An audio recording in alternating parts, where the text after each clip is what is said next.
क्या एक दूसरे को ठिकाने लगाने की कोशिश कर रहे हैं पासवान, या चाचा भतीजे के बीच सुलह की कवायद शुरू हो गई है? बता दें कि चिराग पासवान आज दिल्ली से पटना लैंड करने के साथ ही इंडियन मेडिकल एसोसिएशन के राष्ट्रीय अध्यक्ष डॉक्टर सहजानंद सिंह से मुलाकात करने उनके घर पर पहुंच गए। बंद कमरे में दोनों के बीच लंबी बातचीत हुई। सूत्रों के हवाले से जो खबर आ रही है उसके मुताबिक ये चाचा भतीजे के बीच युद्ध विराम की कवायद। पहले मैं आपको डॉक्टर सहजानंद सिंह के बारे में बता दें। वे पटना के बड़े सर्जन हैं।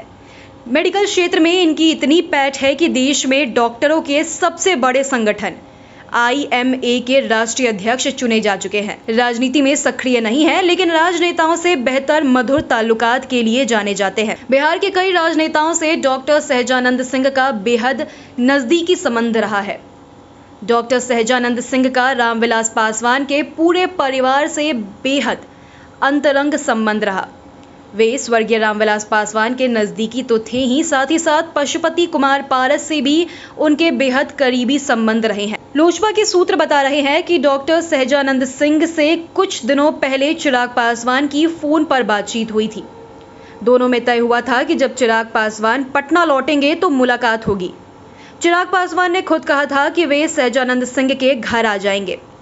उसी बातचीत के बाद चिराग पासवान जब गुरुवार को दिल्ली से पटना लौटे, तब सबसे पहले वो डॉक्टर सहजानंद सिंह के घर पहुंच गए। बता दें कि चिराग पासवान जब दिल्ली से पटना पहुंचे तो एयरपोर्ट पर उनके स्वागत में दर्जनों गाड़ियां खड़ी थी।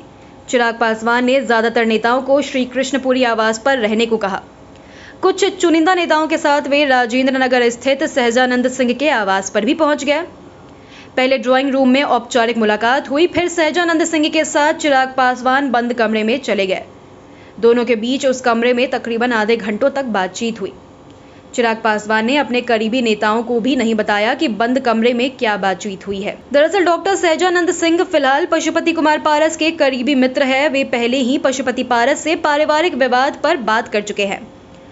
लोजपा में टूट के बाद सहजानंद सिंह के 3 दफे पशुपति पारस से मुलाकात हुई है। जो खबरें सामने आ रही है उसमें सहजानंद सिंह ने बंद कमरे में चिराग पासवान को पशुपति पारस के साथ मेलजोल कर लेने की सलाह दी। इसके लिए एक फॉर्मूला भी तय करने पर चर्चा हुई, लेकिन समझौते के फॉर्मूले पर आगे और बातचीत होगी। जानकारों की माने तो मंत्री बनने के बाद पशुपति कुमार पारस भी चाहते हैं कि भतीजे से समझौता हो जाए। मंत्री बनने की उनकी इच्छा पूरी हो चुकी है।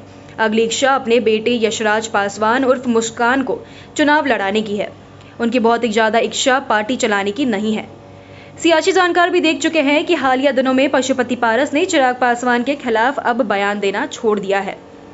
बुधवार को जब दिल्ली में